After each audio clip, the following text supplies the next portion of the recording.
Sveicināti Fokus TV skatītāji. Šodien 7. maijs, šodien elections, šodien būs skaidrs, kas būs prezidents Francijā. Mēs atrodamies Happy Art muzejā, Dagis viduvējs, Happy Art saimnieks. Jā, un šeit atnāca pie mums ciemiņi, un mēs tagad visi vērojām, kādi ir rezultāti, kā beigsies šodien vēlēšanas, kas būs Le Pen vai Macrons. Dagi, divus vārdus, kāpēc mēs šeit Happy Artā? Tāpēc, ka mums ir tāda pēdējā saliņa, kurā visi riskantie pasākumi, ko citas komunikācija telpas negrib ņemt, par ko negrib runāt, par ko baidās diskutēt, laipni gaidam, jo esam bez kāda saimnieka finansējuma, tāpēc ļoti pretējus polārus viedokļus gaidam uz diskusiju pie sevis. Bet šodien ir arī būtisks moments, kaut arī par viņu neviens īpaši nekautrējās, bet mums kā parasti visos svarīgos brīžos ir pastāvīgi kādi viesi un varētu pajautāt viņiem, kā kurš gaida rezultātus, jo, kā sola Francija, tad elektroniskās vēlēšanas būs aprobētas, un mēs jau pēc dažām minūtēm varēsim varbūt pazvanīt uz Franciju, draugiem noskaidrot vēlēšanu rezultātus. Dagi, tas nav pirmā reize, kad ir Happy Artā interesana pa vēlēšanām. Jā, kad bija pirms Amerikas vēlēšana arī bija Amerikas vēstniecības pārstāvi, kas komentēja tādas kā administrācijas pastāvīgo darbinieku viedokli un nodrošināja publiku, ka pēctecība būs, neskatoties uz vēlēšanu rezultātiem, un Latvijai nav ko īpaši uztraukties. Jā, Latvijā... Kā tu domā pats, kā pirmais, pirms jautāt viesiem, kā tev liekas šie rezultāti būs izšķiroši gan mums Latvijā, kā Eiropas sastāvdaļai? Es domāju, tā kā pasaulē mainās trends un Brexits, Trumpa, Amerikas tautas izvēle, tagad Le Pen otrajā turē. Jā, tas nozīmē, ka Eiropu, ka pasauli gaida izmaiņas. Вы согласны с идеями Le Pen?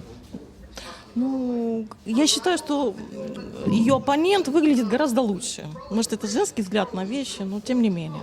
Вот я бы лично голосовала за такого симпатичного президента Макрона. Tagad esiet amatā, kur agrāk bija Le Pen kundze, laikam jūs tomēr balsotu pa Le Pen kundzei. Jā, man bija iespēja Marinu Le Penu satikt personīgi vairākas reizes, tajā skaitā nelielās konferencēs pa vairākām dienām pēc kārtas. Un man viedoklis par viņu tāds, ka tā ir ļoti kvalificēta, ļoti strateģiski domājoša politiķe. Un šajās Francijas vēlēšanās būtībā izvēle bija tāda, ka vai nu balsot par Macronu, kas piedāvā vairāk eiro integrācijas, tādā veidā, kādā šī eiro integrācija notiek tagad, vai arī balsot par Marinu Le Penu, kura piedāvāja vairāk Francijas, vairāk tās Francijas, ko mēs pazīstam kā franču kultūru, franču mākslu, franču vēsturi. Tā ir Parīze, kas ir tīra Parīze, nevis arābu Parīze, un Parīze, kurā pats francūzis jūtās komfortabli. Norman, sakiet, to, ko Makrons teica, ka gadījumā, ja viņš būs prezidents, viņš pa viņu pretenzējām pret poļu pusi par to, ka Polija atsakās pieņemt emigrantus. Tas nenobiedēja politiķus Polijā, Baltijā un citās valstīs, izņemot Vāciju. Gan Polijā, gan tādās nopietnākās Austrum Eiropas valstīs, kas ietilpst Višegradas grupā, viņa, protams, tūlīt publicēja savā presē analīzi, ka šāda Makrona pozīcija uzspiest citām valstīm imigrantus protams, tika vērtēta negatīvi un radīs problēmas. Tātad viņi prognozēja, ka būs problēmas ar Višegradas grupu, jo Višegradas grupas valstis daudz efektīvāk nekā Baltijas valstis līdz šim ir aizstāvējušas savas intereses. Baltija, kā mēs redzam, atšķirībā no Višegradas imigrantus pieņem, kaut arī, protams, cilvēki šeit nevēlās viņus redzēt. Ja jūs prasītu man par to, kas man patīk, man vairāk patīk sievietes, ja? Tas nenozīmē, ka man absolūti patīk Le Pen pozīcija, bet es domāju, ka šodien arī amerikāņu vēlēšanas rada, ka tagad visas valsts novirzās tā kā uz nacionālām politikām. Ja? Bet zinātnē, es domāju, ka šeit Latvijā tagad veidojas ļoti interesanta teiksim, tāda formācija, jā, tas ir zinātnes komercializācija, tehnoloģiju pārnese, jā, un es domāju, ka vēl tagad Zinātņu akadēmija ir ļoti tāda aktīva pozīcija, jā, un mēs kļūstam par dziļas zinātnes ekspertīzes ekspertiem. Jā, un šajā ziņā tas viss atkarīgs tikai no mums. Jā, tas nekādā ziņā neizbaido. Nu, jā, teiksim, Franči gribēs iedot savas tehnoloģijas, un mēs šeit viņus komercializēsim, jā, ar lielu prieku. Jā, bet politiski nē. Tā, Valentīna, paldies. Skaidrs, Valentīna pozīcija, ka vēlēšanas Francijā, Brexits Lielbritānijā, Trump Amerikā neietekmē uz Latvijas situāciju. Iesim tālāk pie mūsu ciemiņiem. Tā, pie mums ciemos Igors Meja, uzņēmējs, agrāk nodarbojās ar žurnālistiku, cik es atceros. Viņam ir sava pozīcija daudzos jautājumos. Igor, saki lūdzu, ietekmē vēlēšanas Francijā kaut kādā veidā politisko situāciju Latvijā? Viennozīmīgi. Jebkuri procesi, kas notiek pasaulē, vēl jau vairāk Eiropā, mūs ietekmē. Jebkurā gadījumā, ja procesi iet pretī tam kursam, ko realizē Latvijas politiskā elite pēdējos, jau bail pateikt, cik gadus, ja, kas ir novedusi pie tām sekām, kas šobrīd ir redzams, kad Latvijā bez dažām oāzēm, kur ir skaisti pārsvarā, ir skats, ka vakar beidzies karš, ja, un mēs tik nenormāli pieturamies pie pilnīgi absurdas filozofijas, ja, gan ekonomikā, gan politikā, tad jebkas, kas rada plaisas šajā filozofijā, protams, ietekmē Latviju, un, teiksim, tāda Le Penas uzvara Francijā, viņi viennozīmīgi parāda, ka viss pasaulē nesako kaut kādām mistiskām vērtībām, kā rezultātā dzīvo ar vien sliktāk, ja? Un tas, manuprāt, tāds modernā šizofrēnija, sakot mistiskām vērtībām, un visu laiku saprast, ka nedarbojas, bet tik no tā viņiem sakot, ja?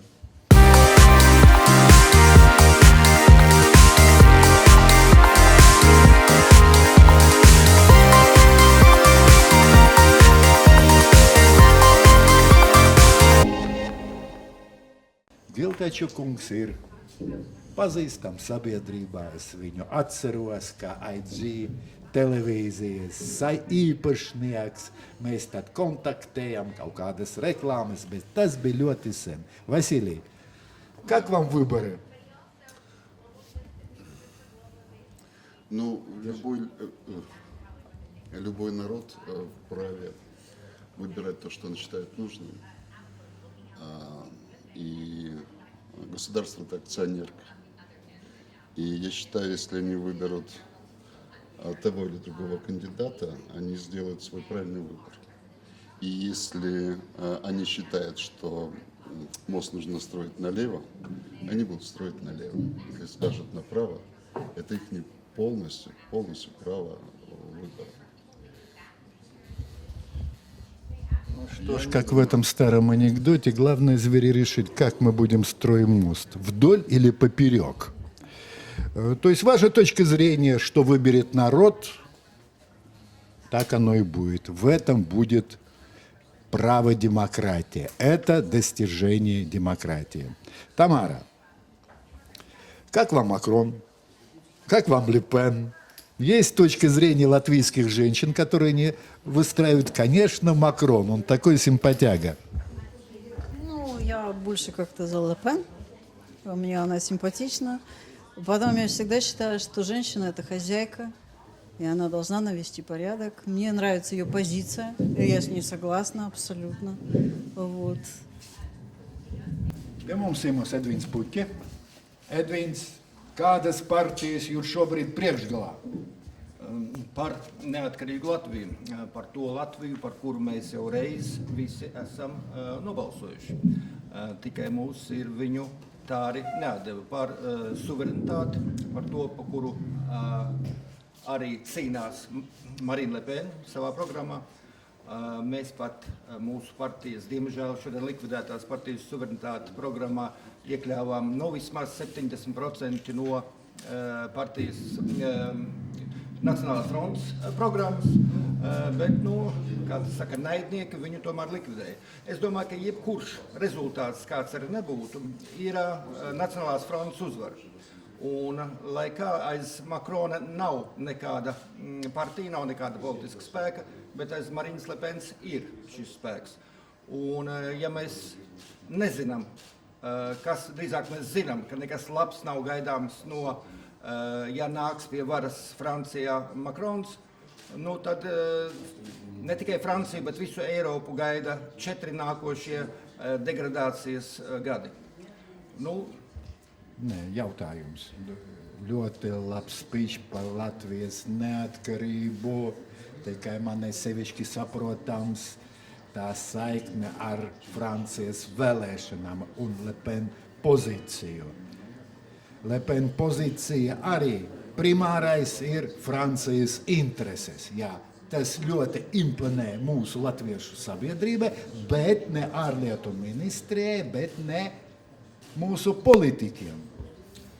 Mēs jau brīdinājām pirms 4 gadiem, vēl pirms iespējamās militārās intervences Sīrijā, ar ko tas beigsies. Ka tas beigsies ar bēgļu plūdiem un ar to, kas pat labāk notiek.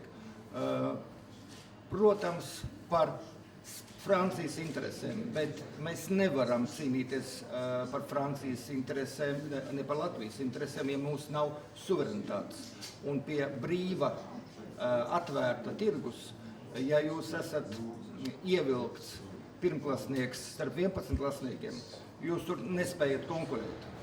Un tāpēc nav sliktu un labu savienību. Ir noteikumi labi un slikti, uz kuriem jūs tiekat tur uzņemts. Reštolkungs, producers. Varam runāt krieviski, latviski vienalga. Man jūsu saimnieks teica, ka... Es domāju, ka mēs pat varam runāt poliski. Varam. Reštolkungs vēl. Dzień dobry. Bardzo przyjemne, że ja mogу размовлять по-польsku. Ну вот скажите, господин Рештов, да, насколько напугало польскую политическую общественность заявление Макрона о санкциях? Нисколько. Я думаю, что нисколько, потому что заявление Макрона это, так сказать, в некотором смысле это публичное заявление, которое должно было привлечь или оттолкнуть какую-то часть своей аудитории. Для польской политической элиты, я думаю, что это не значительное заявление, хотя я думаю, что польская элита, она будет в большей степени благосклонна к избранию Макрона президентом. Спасибо. Спасибо. Так что ваша точка зрения, вот будучи, если бы вы были француз, за кого бы голосовали? Я не француз, естественно, не французский гражданин, и я бы, конечно, все-таки выбрал европейски настроенного президента, то есть Макрона, потому что идеи госпожи Ле Пен, они мне напоминают, так как я читаю иногда прессу 30-х годов, они напоминают идеи всем известного Адольфа Шикль-Грубера, он же Гитлер.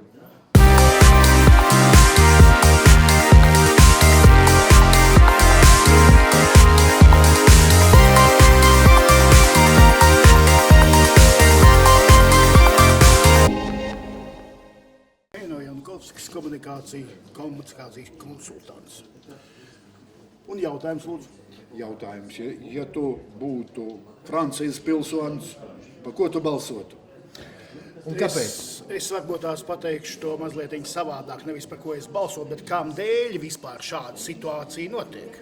Es uzskatu to, ka faktiski Eiropa zināmā mērā stagnē no šīs te imigrācijas politikas, kuru faktiski diktē tomēr Vācija, un tāpēc cilvēki vēlas pārmaiņas, un tām dēļ tieši arī viena ļoti liela daļa Francijas tautas vienkārši sliecas uz radikālām pārmaiņām, un tieši tāpēc tas tā ir. Mēs varam paskatīties, kas notiek ar visu terorismu. Paldies Dievam, ka mēs dzīvojam Latvijā, nevis Francijā, ne Vācijā. Kas attiecas, ko pirms tam Rešetau kungs teica par Poliju. Poļi ir poļi, un poļus nekad neietekmēs kaut kāda Francijas prezidenta kandidāta izteikumi. Šī gadījumā es domāju, ka Francijas tauta izvēlēsies pareizo izvēli. Es domāju, ka mēs visi jūtam, kurā pusē es esmu. Interesanti. Tā es līdz galam nesapratu. Ko tu vēlies saprast? Tavu pozīciju. Labi. Mana pozīcija ir par pārmaiņām. Tā kā pie mums dažāda vecuma, dažāda statuta, dažāda nodarbību ciemiņi. Jaunais cilvēks. Можно по-русски. Представьтесь, пожалуйста. Станислав Петровский. Чем занимаюсь? Рэп-артист, продюсер, режиссер. От слова рэп, рэп-артист. Да, ритм и поэзия. Ритм и поэзия. Ну что ж, мы не будем вас просить выдать импровизацию рэпа на тему Ле Пен и Макрона. Да. Хотя было бы интересно. Да, ну, мне тут и битбокс делать. Так, хорошо. Вы молодой человек. Да. Сколько вам лет? 32. 32 года. Ну, уже относительно молодой человек. Ну, до 35 лет все могут считаться творческой молодежью.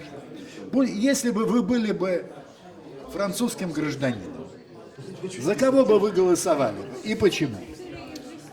О, ну, я уже задумывался об этом. Если бы я французским был гражданином, я бы, наверное, уехал бы и не жил бы там. И, наверное, не приезжал после последних событий, которые полгода происходят там. Вы имеете в виду терроризм?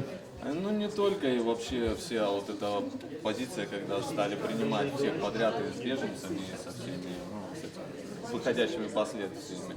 То есть вы сторонник Ле Пен полностью? Ну, могу сказать, что, наверное, не стоит мешать, как говорится, разные расы, когда стало это происходить, то, немножко неприятно. У меня непосредственно тоже друзья живут во Франции, когда ты выходишь на улицу и начинается, ты видишь таких людей, обезьян бегающих, да, и как на них реагировать. Покорректнее, пожалуйста. Ну, к сожалению, поведение такое, это не ко всем, да, конечно. Я имею в виду, что есть думающие, да, люди, а есть, которые живут больше в теле. И вот нужно, наверное, думать перед тем, как мы привозим кого-то в Европу, а Европа у нас является в основной. Это у нас здесь же все думают, уровень, вся психология пошла именно от нас. Ну что ж, интересная точка зрения молодежи, которая обеспокоена дальнейшей судьбой Европы.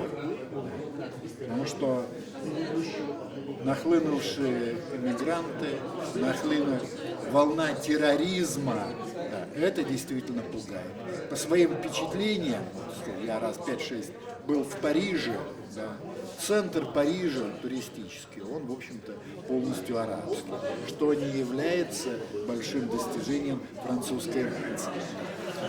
Скажите, а во Франции вы бывали? Сам нет.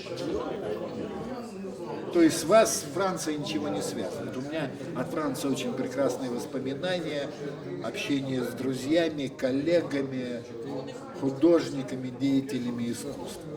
Так, хорошо, спасибо. То есть ваша точка зрения, пусть экстремальна, да, но это часть точки зрения латвийского электората.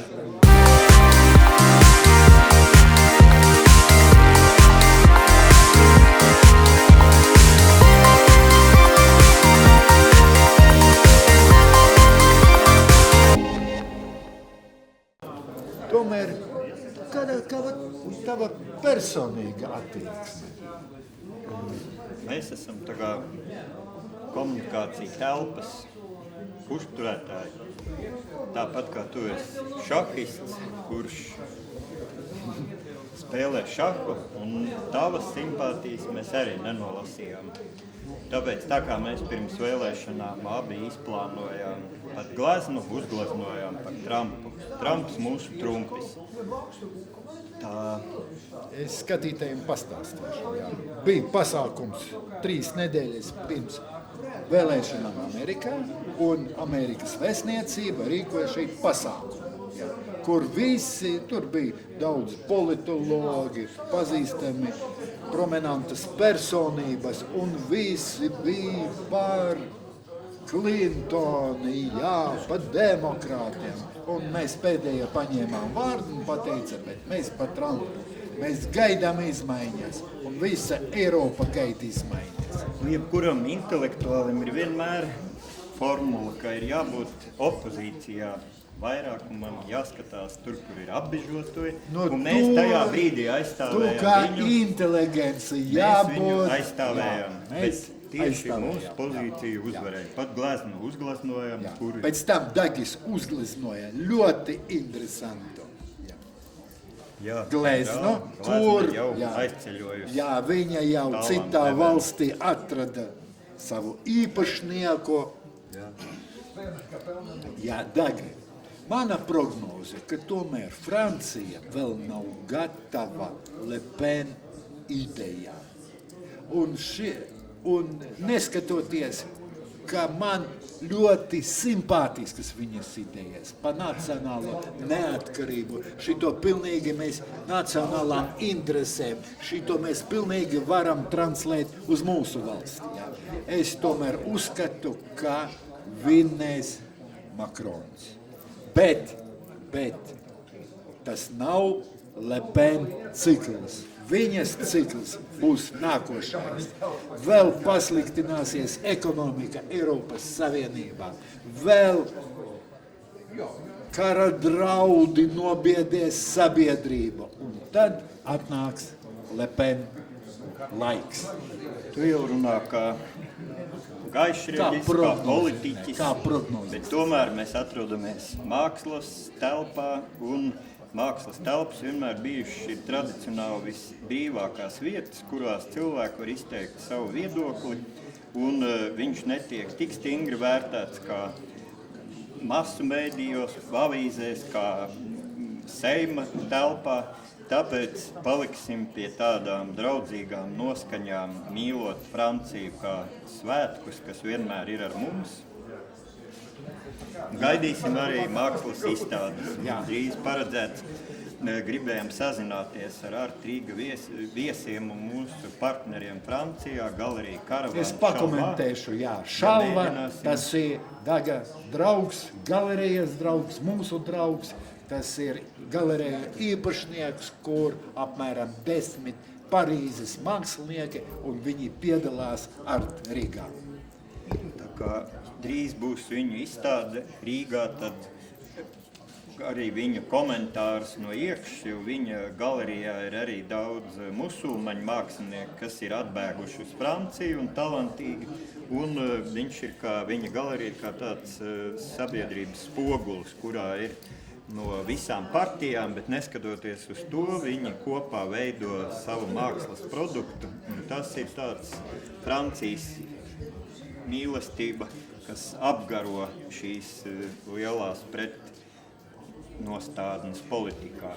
Paldies, dargie Fokus TV skatītāji, ka bijāt šodien ar mums, ka jūs interesē tāds svarīgs notikums kā vēlēšanas Francijā, jā, no kuras mēs gaidām rezultātus un izmaiņas pat mūsu dzīvē. Paldies!